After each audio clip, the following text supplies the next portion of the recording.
บินบานกับพลาจะ helicopter one day I will touch your side one day finally to know your soul one day I come to you to say hello Vietnam to say hello Vietnam อย่าได้ครับ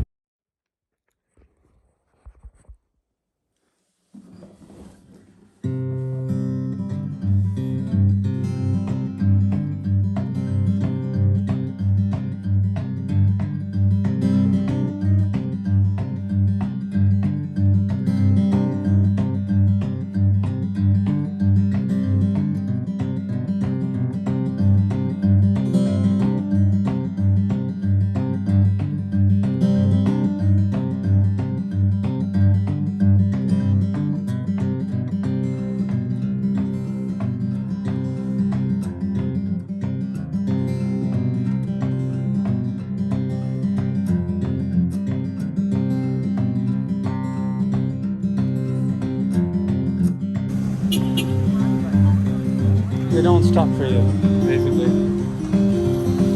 Funny, huh?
Recording in progress. Do we need to press play? I think it should be recording. Oh, it's recording now, is it? Yeah, it is. Cool. New mantra. Let's discuss it.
So we did an emotional check-in with everybody, and everyone said what they would like to get from the rest of the retreat. So I just don't. As you began speaking, no. not buying that bullshit, no? Kenneth, I'd like to speak, or not speak, but talk about like glimpses. Yeah. Because like you can have it like some out of this world experiences which seem surreal, like out of body stuff and communicating with aliens and stuff like that.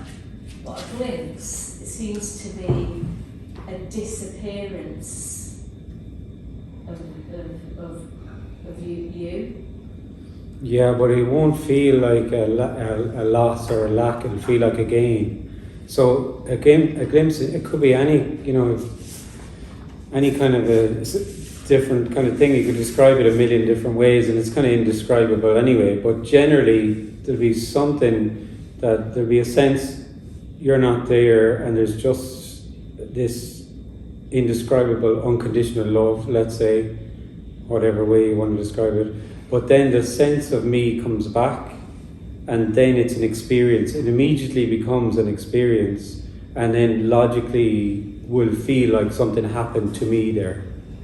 Do you see? Yeah. So it'll feel like something happened to me. So people talk about that thing that happened to me, and then it'll be contextual to the situation. I was meditating, or I was walking down the road, or I was... But in the actual thing, there is a loss, but then straight away... Yeah, but it's not, you see, if you feel like, if your sense of being an individual feels there again, it will not feel like it would be totally illogical to think of it as a loss, because something amazing happened. Because you're there to collect the experience of a happening. So most people wouldn't consider that, see a glimpse as anything other than something happened to me, and I can have it again, So I tasted unconditional love, and I saw everything as it was, so I want that again. So the whole thing just appears to go round and round. There's some communications that explain it differently and say, actually nothing happened to you, but the sense of you just wasn't there. And actually, see, that sense of you, that's actually a story. It's not actually really happening. So they'll be completely unique to the body, mind. They'll be completely, totally and utterly unique. Yeah. I had something happen on magic mushrooms when I was young. I sat under a tree, and I don't know how long I was sat there for, but I thought I'd died. Yeah, for sure. And then I thought, fuck, I've gone, you know, I totally disappeared. Oh yeah. And then I actually got, like, there was some element of scaredness, and then I started jumping up and down to see that I was still alive. Yeah, all of what you said is very common for psilocybin.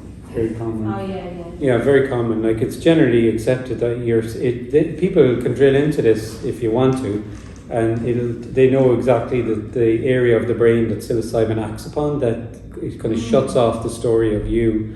So the sense of you can just, people say, I just wasn't there. It's very, and then people, depending on what you're doing, I mean, microdosing is the big thing, but then you have your hero dose as well, which is a much longer, bigger dose, and so then people logically then link psilocybin to non-duality and say if you do it enough times, then you get rid of the sense of me.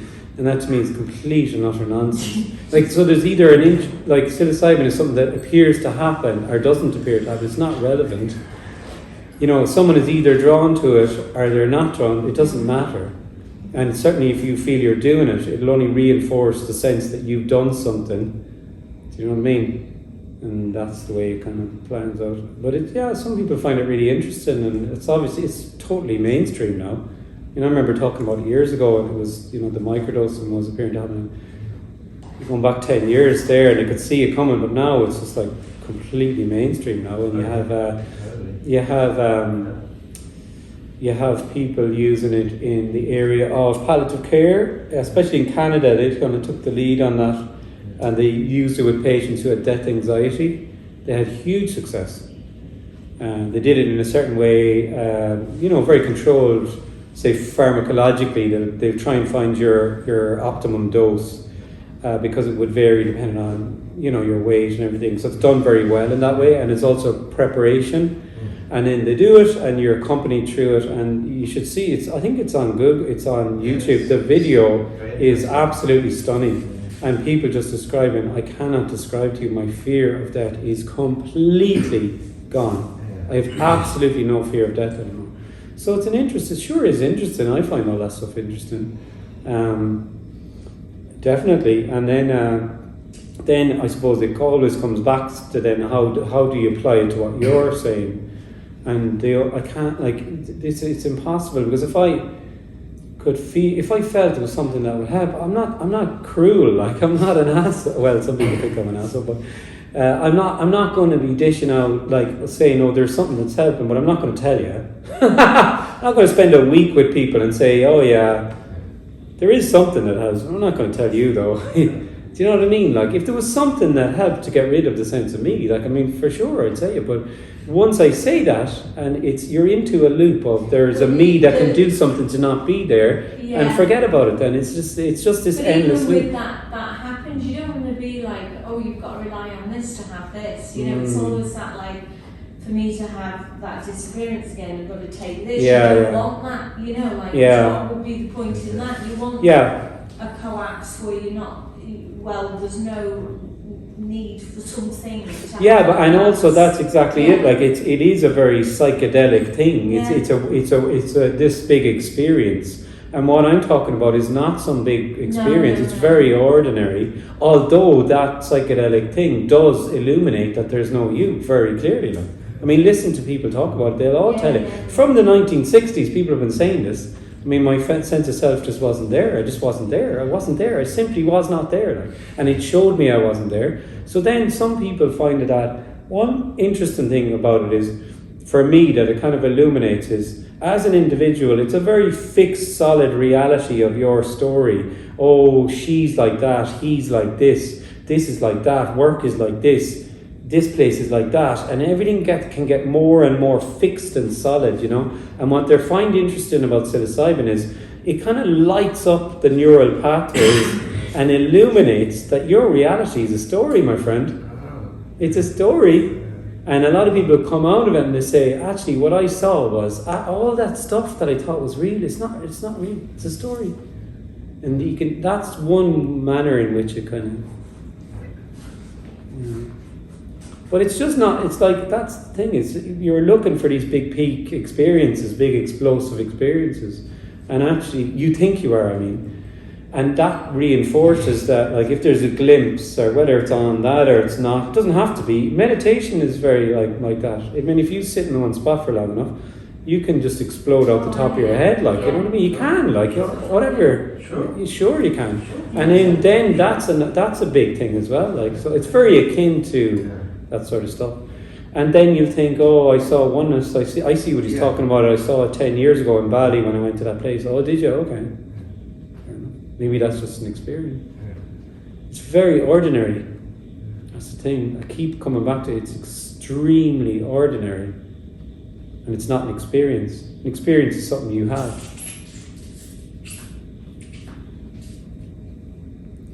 So a glimpse is the double-edged thing of a glimpse. Like, a glimpse shows you that your reality isn't as solid and real as you thought it was. And a glimpse then can become like a thing of, oh, I have to find that thing I glimpsed. So you can kind of make it this real thing, and then compare it to just sitting here and sounds and, oh, this is kind of boring maybe. This isn't it, like, do you know what I mean? But a glimpse will never be like that again. It'll never be like that again. It can't. It's impossible. No. But then people kind of behave as if they want to recreate the thing that happened. We can't recreate this. This is all new. It's always new. Yeah. That's it, like when a person can capture a moment and then build a story on top of that becomes a glimpse.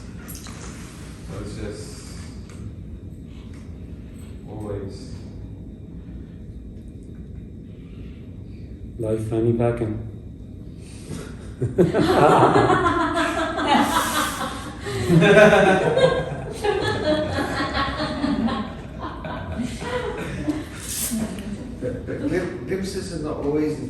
glimpses are not necessarily needed. No, they're not needed at all, and also they're not necessarily like almost everything anyone says, anybody, you could say, okay, that, but then we can say the opposite of that too. And, oh yeah, it's like that too. So we can say that throughout the week. Like, I'd say da da da da da, and then you could say, but it's also not like that. And I go, I know it also isn't like that. So like a glimpse can be super subtle. Super subtle, like super. I think there's like micro little things, like the bus conductor looks for your ticket. You pick out your ticket, you hand it to him, he looks at you, and then there's just this, and then you go, what the fuck was that? And then it's like, it's gone then. It's like, that was kind of weird. Do you know what I mean? Or like me, I remember being on a bus and breathing. And it was eternity. Eternity was the breath. Eternity. And then it's gone, and it's like, what was that? What was that? Oh yeah. But then it's like, did that even really happen? No, it didn't really, but... And how are you going to start talking to people about that? Like, yeah. Oh yeah. And then for some, they kind of fade away, and it's like, oh, that was interesting. Or what was... Everyone is having these kinds of things, but most people don't have any kind of vocabulary around what it is, or they don't have, they don't have any. It's just, or even the story's so kind of strong that it just seems like, oh, that was another experience or something, and it's not an explosive thing. And then for others, it's pack up the wife and kids, sell it all, and go to the ashram, because I can't. There's no point breathing anymore if I can't taste that thing that I just saw. There's no point. I can't talk. I don't want to talk about anything else. And it can be that, and you've met them, Jay, and I've met them, and it's been a longing. So it's a boundless longing that just nothing else matters. So there you go. So it can be anything.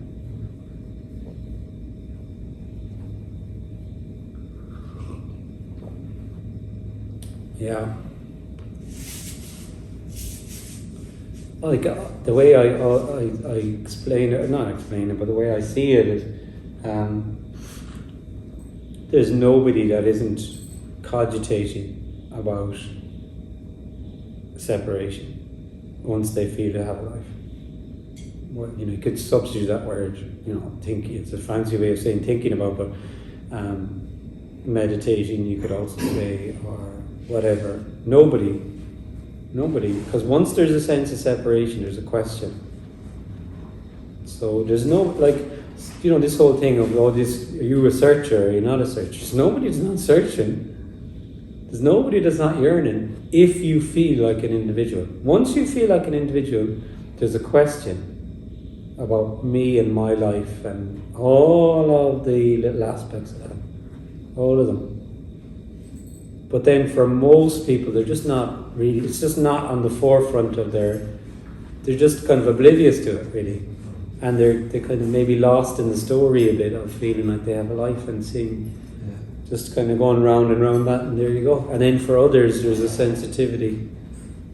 It is, I think sensitivity is the best word, actually. Because it's nothing to do with intelligence, obviously. Or, you know, because there's some super mind-blowingly intelligent body minds that are 100% convinced that they have a life, and that's it.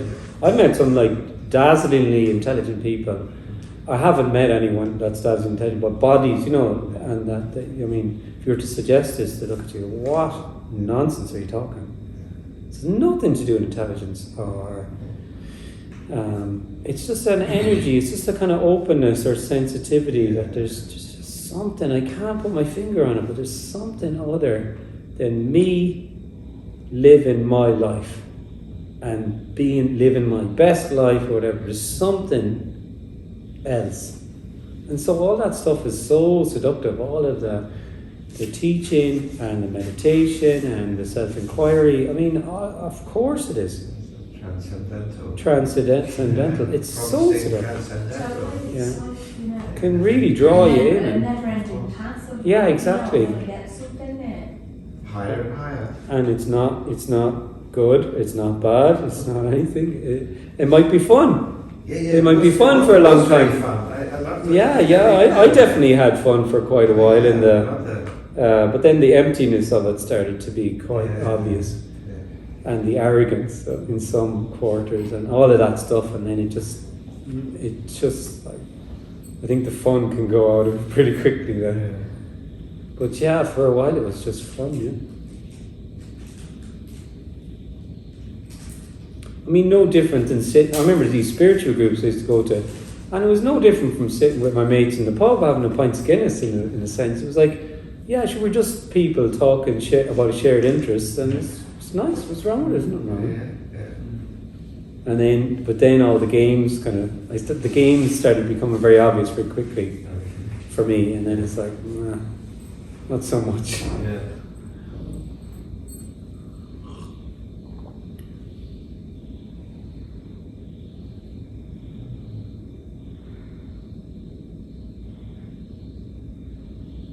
I was listening to the radio once, and there was a guy, they were talking about, it was an art show or something, and it was totally off, no, it wasn't his topic. Well, I can't remember exactly what it was anchored around, but he described that a thing, he said, an experience. I was on this island 20 years ago, and it's so obvious what he was describing. He fell away, he just fell away, he wasn't there. And he described it so and then the whole thing was, and your man was asking him, and he said, I just never, it was one of the biggest things that ever happened to me, but it wasn't like a happening, and it changed my life forever. And to this day, I have no idea what it was about. And I was like, it was fucking, you know, I feel like ringing in and saying, I know what fucking happened, nothing. Ring in and talk to him, say, I know what happened, nothing. They go, okay, thank you, crazy man. Thank you, random caller. But I was laughing in the car because it was like, that's what I felt, it kind of really struck me, like everyone is kind of having these things really in one way or another, but just aren't even talking about them or whatever. And he never, whatever he read afterwards, because it sounded like he'd read Buddhism and all of that kind of stuff, but it just never really did it for him. He never kind of pulled him in, you know. It was like, no, it's not really that wasn't it. And he's right, it wasn't that.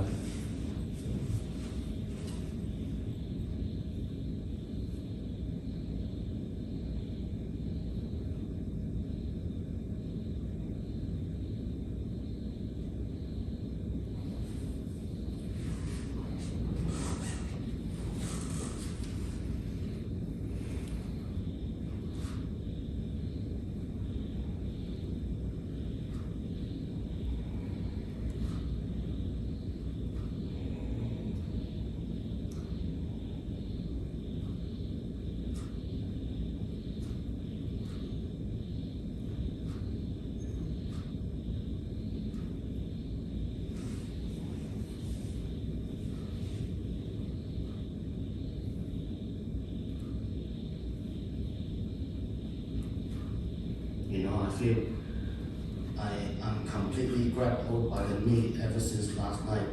Completely grabbed hold by the me. Yeah. All these thoughts, and Yeah. sensations, and this morning still continuing. Yeah. All the way, even till now, it's still continuing. Yeah. And I told myself, glimpses. So what? Look at still this. Of course, yeah. And That's because that's what's appearing to happen. what? That's what's appearing to happen. Like that, there's an energetic sense of what you're talking about, and I can't describe it, you can't describe it, but it's like this loop, and it has looped kind of thoughts, and the thoughts keep going around, appear to go around, and it then feels completely real then. You know, all I can say is that it's a story, actually. It's just an appearance. It doesn't feel like an appearance.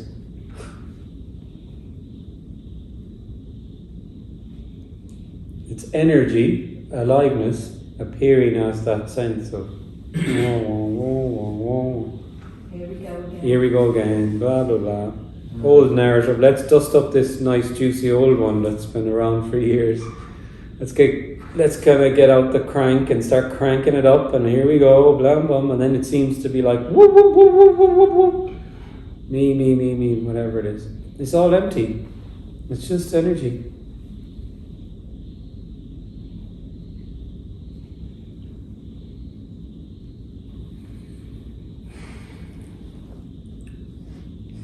It will play out like it plays out.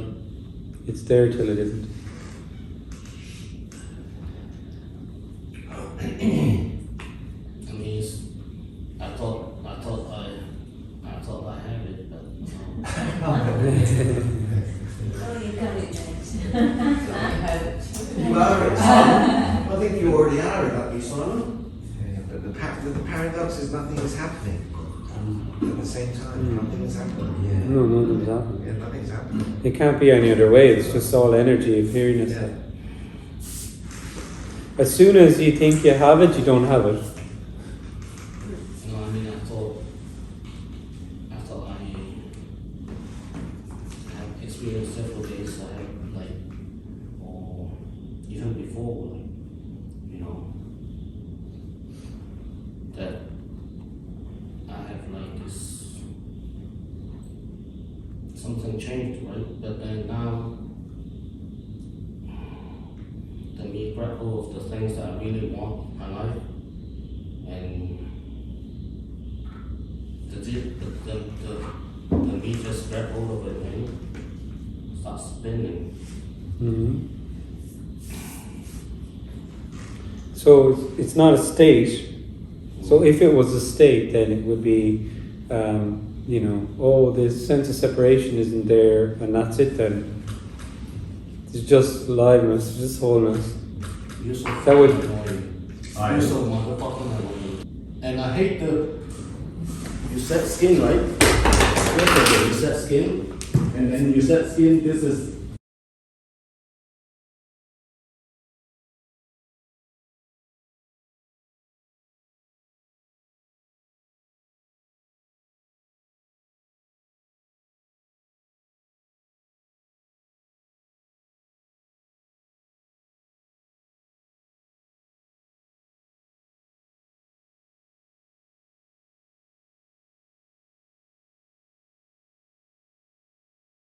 You stay where you are. You leave if you wish to leave.